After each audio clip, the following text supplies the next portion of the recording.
If your Windows 11 computer is running slow, background apps could be the reason. In this video, I will show you two simple ways to stop them and improve your PC performance. So first of all, open your Start menu and go to Settings.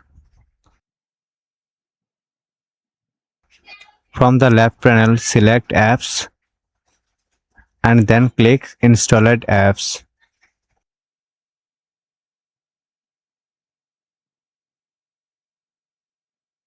If there is a specific app you want to stop from the running in the background, then search for it in the list. Now click the three-dot menu next to the app and select Advanced option if it's available. Now scroll down to the background app permissions and click on drop-down menu and change the settings neighbor.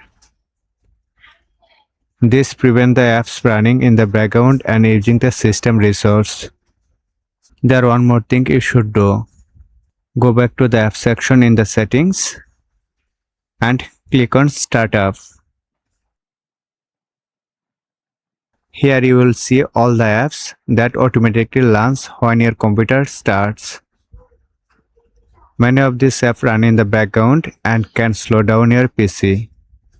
So if you don't need them to start automatically, simply turn off them. That's it. By disabling unnecessary background apps and startup program, you can free up system resource and then help your Windows 11 PC run faster and more smoothly. If this video helped you, don't forget to like, subscribe and turn on notification for more Windows tips and tutorials. Thanks for watching.